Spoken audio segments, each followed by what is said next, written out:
name's Dale. I'm an applied AI engineer at Google. And in my day job, I build a lot of apps using machine learning. But I really consider myself to be primarily a software developer. So I like to use machine learning tools that are as sort of user-friendly as possible and as quick to get started with. So in this talk, what I want to tell you is the types of problems that I think are the easiest to solve with ML, even if you're not a data scientist, even if you don't want to take a whole Coursera course, techniques from ML that you can use to identify problems that are easy to solve. All right, so let's take a look. So I find that typically the problems I'm turning to ML for fall into one of three categories. They're broad categories because there's so much ML can help with, but I'll just talk about the main three. So the first is making multimedia searchable, understanding language and searching language, and then converting between data types. So what do I mean by making multimedia searchable? Well, if you're a software developer, then you probably worked with simple data types like maybe a database. Maybe you pull data out of a database or out of a spreadsheet. And that kind of data is pretty easy to work with in code. I mean, databases are designed to be, interacted with software. But maybe then but then after that, maybe you've had the task of trying to use code to search through text. Like maybe you're building like an email client and you want to build a search feature where somebody types in an email they want to find, and you have to implement sort of text search. So text, you can think of this as a sort of media type, right? We have database data, and then we have maybe text data. But this is harder to work with as a software developer, right? Because you have to sort of, text files are bigger than database rows, and you have to sort of implement a text search. So going from, a row in a spreadsheet to a block of text is harder for a software developer. Okay, now let's say you have to build an app that deals with searching through an even more complicated type of media, like an image. Let's say you want to build search on top of images, or even more complicated on top of videos.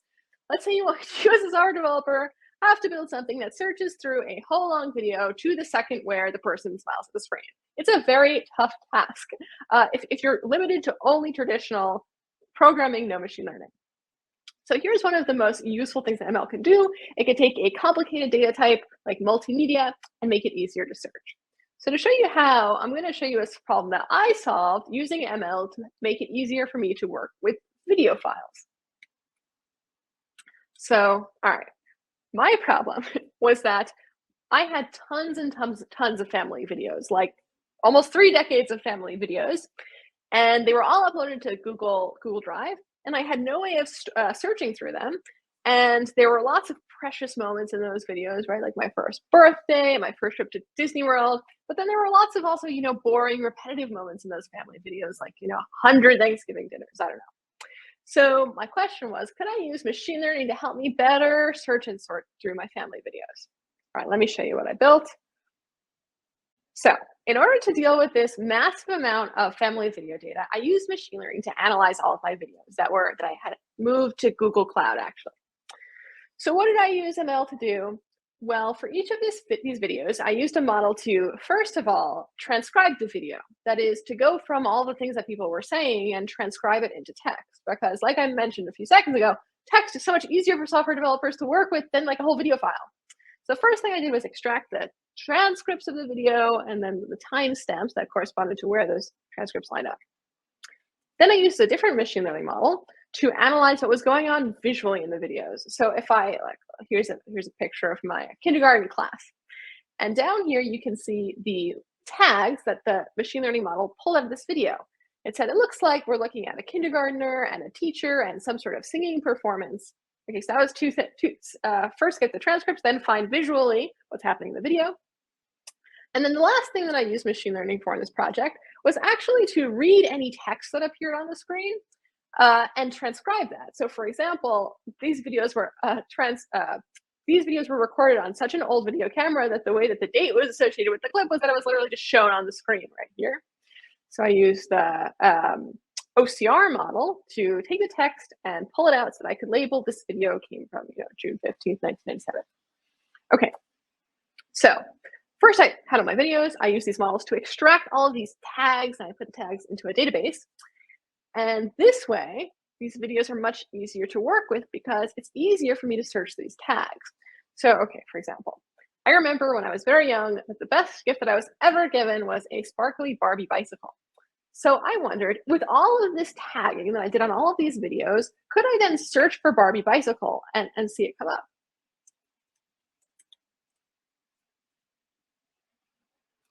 There it is. There's me and my bicycle.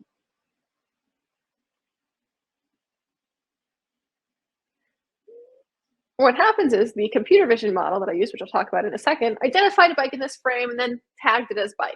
And maybe it even heard somebody using the transcripts saying Barbie. So then the search feature connected to both the mention of the word Barbie and the visual image of the bike. Uh, Another thing that I was curious to see if I could find is like, could I find my very first birthday party? Now, this is kind of a tricky problem because there are probably a lot of birthday parties filmed in this archive. But actually, the tool that I built did find my first birthday party, and it did it in kind of a funny way. It did it by identifying my first birthday cake. Because on the cake it says "Happy First Birthday, Dale," and because I used this OCR text extraction model, it was actually able to find that text and then link my query to it. So this is a super useful way of searching through multimedia. Not only can you build something like this, but it's also what powers the basis of apps like Google Photos that also allow you to search by words for image in your archive. So okay, how would you actually go about using machine learning tools to build something like this? So I did this, I'm going to call it the easy way, by not training any machine learning models myself or learning any fancy TensorFlow or anything like that. I use Google Cloud's machine learning APIs. So these are machine learning models that are hosted in the cloud, trained and run and managed by Google, and then you just call them using an API the same that you would call any API, like the Twitter API, the Twilio API. So step one was to take all of those family videos and upload them to the cloud, and then call this tool called the Video Intelligence API, which does things like transcribe videos, tag visually what's going on in them, read text off of the screen, took all of this metadata and then dumped it in a database. You could put them in any sort of database that you like. I happen to use BigQuery, you could use Firestore, you could use MongoDB, whatever. And then once you have all these tags together, you can start to build search on top of it. And then here's another interesting thing. How do you build good search? Because what I showed you, I'm typing words and things are coming up, but sometimes I didn't do like an exact match. Like maybe I said bicycle and somebody in the video says bike. Or maybe, I said first birthday, FIRST, but then actually in the getting the text off of the cake, it's really number one, right? So there's not an exact match between the text that I queried and the actual video I wanted to find. What I really want is like a fuzzy matching, or even better than a fuzzy matching of text. I really wanted like a semantic matching. Like I wanted my video archive to understand what I was getting at, and even if I didn't correctly describe it, to just basically find me the next closest thing. Which brings us to use case number 2 for one of the most useful applications of machine learning, which is understanding language. So this is a category of problem called semantic search, which is also a very common problem in ML. It's how do you get computers to understand what you mean, no matter how many ways that you say it. So English language is ambiguous. There are many ways to express yourself, right? I could say that I want to go to sleep. I could say I want to take a nap. I could say I'm really sleepy. Can I lie down? These all pretty much mean the same thing. Can I use machine learning to understand that these all kind of mean the same thing, and that my computer app should take the same action whenever I say something like that? Well, the way that we implement that in ML is this concept called embeddings. The idea of embedding is that you take a data type. It could be an image, it could be a video, it could be shopping patterns, but in this case, we're talking about language. We're talking about sentences and words. Take a data type and use a machine learning model to map it to a point in space. And the point in space where that point gets mapped is called its embedding. And a good language embedding has the quality that it maps similar words or sentences close together in space. So for example, in this diagram here, jetpack and airplane and flying broomstick are all more related to each other than they are to, say, a garbage can. So a good embedding model finds a way to take these words and map them in space such that they're close together and irrelevant words are farther apart. Then we can implement this sort of smart matching by saying, by taking my query, like showing my first bike, mapping that into space, and then mapping all the other tags into space and seeing which tags are the closest. So how would you actually go about finding a model that does the embedding and does all this? Well, let me show you.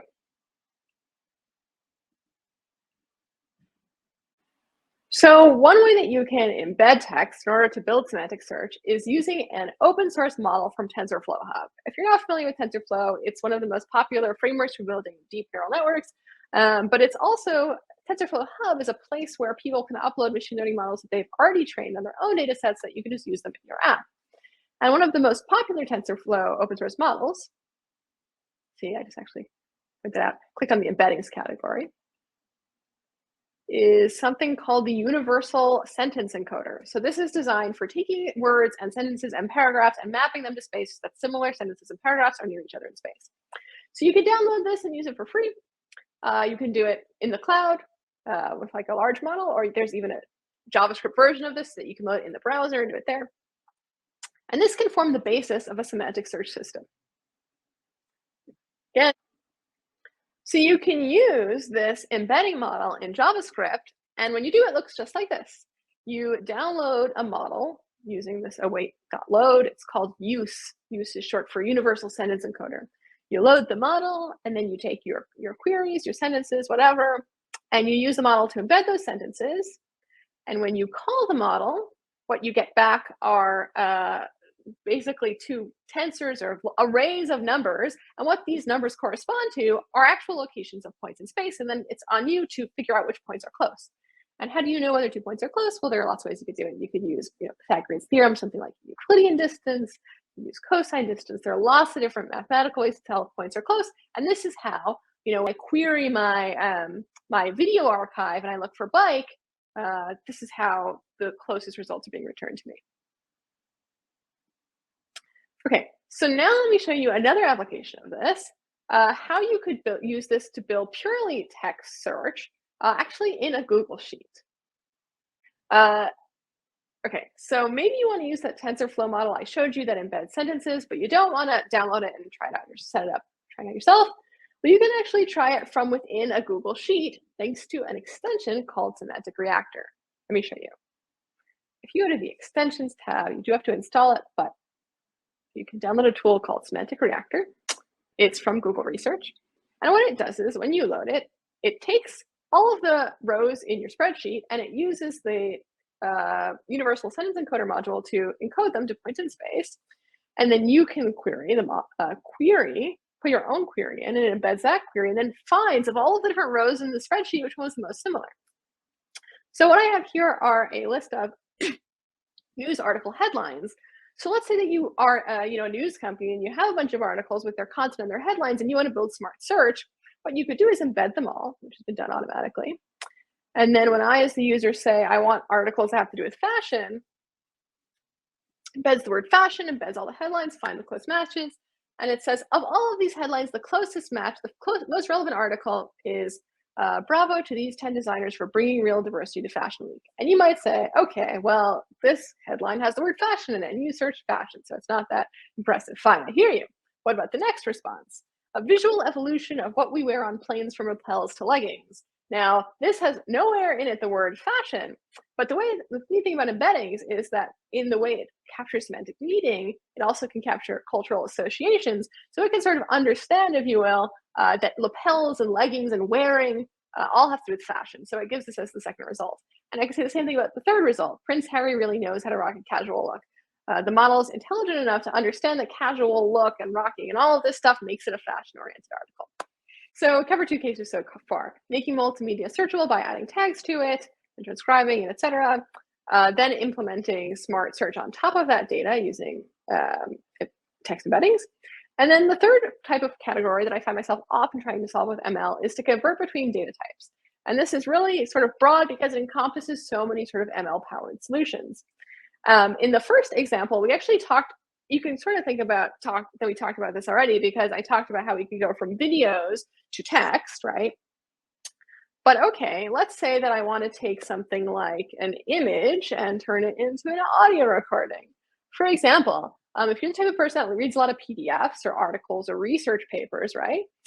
Maybe you want to take a research paper and turn it into a podcast that you could listen to it while you're like on your daily commute. You can totally use machine learning to do this. And it consists of combining an image model with a text model with a speech model. So let me show you. Okay, so here's a research paper, which is a PDF. So if I wanted to turn this into an audiobook, let's say, the first thing I need to do is use machine learning to understand the different parts of this document.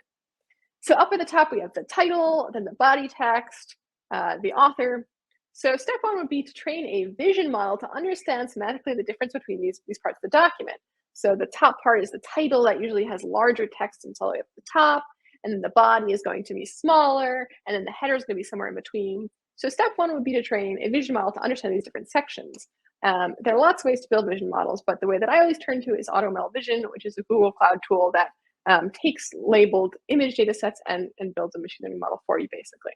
So, okay, you build a model and it identifies these different sections. But these sections are images, let's say, because it's from a PDF, a scanned PDF, for example. So the next step is to actually take the image and extract the text using OCR. Again, this is something you can use with the vision model. In this case, I use the Google Cloud Vision API. So it takes the picture of the abstract, and then it turns it into the text. And then the final step is to actually use machine learning to take that text and go to speech, to use a machine-generated voice.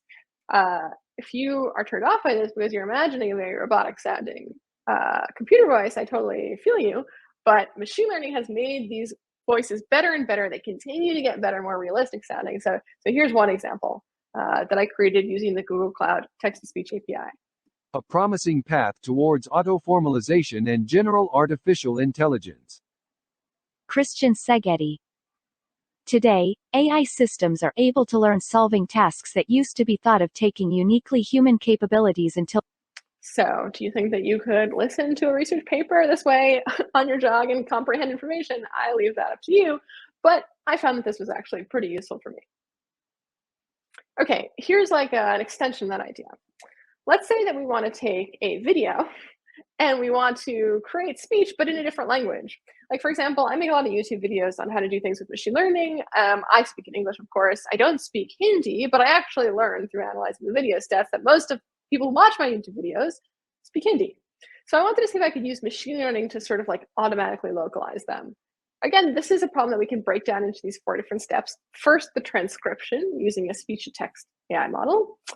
Then once we have the raw text, to translate it using a translation model, and then to turn that text back into speech using the tool we just used, the text-to-speech model. That's what I just said. So this is kind of similar to the PDFs to audiobook, but in between there's translation. And what do the results look like in this case? Let's take a look. So this is a video again recorded completely in English and without any intervention other than just machine learning with the machine learning models running raw on this video. This is what the result was. Software developers, हम अपनी rock और शैली के लिए नहीं जाने जाते हैं, क्या हम या हम हैं? आज मैं आपको दिखाऊंगा कि कैसे मैं नए ट्रेंड को प्रभावित करने वालों से प्रेरणा. So there's my example Hindi video. And if you speak Hindi, you can tell me if you think that you would watch a video like this that's been dubbed by an AI. Okay, so now I'm going to talk about one more example of how data can be transformed using machine learning. This example is a little bit abstract, but going back to what we talked about at the beginning of the talk, there are some types of data that if you're a software developer, you know are easier to work with. Like I think I mentioned rows in a spreadsheet, but really anything small numerical data is pretty easy to work with. Video is not easy to work with because it's like, if it's a high definition video, it's basically a grid of pixels over time. It's this huge data file. So one use for machine learning is to take something like a video, you can extract tags, transcripts, but what about actually analyzing motion in that video? So for example, I wanted to build an app that would help me analyze my tennis serve and figure out how I could improve. And I used the Video Intelligence API that I actually talked about in the beginning, which helped me build that archive. I use a different feature of it in this case, which is pose tracking.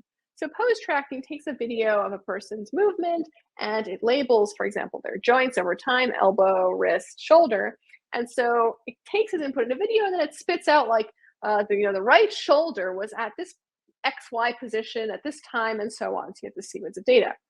Now it turns out that that's already easier for a software developer to work with, but you can take that data and turn it into something even more useful. So in the case of tennis serves, oftentimes what we're interested in is angles, like is your arm very straight when you hit the ball?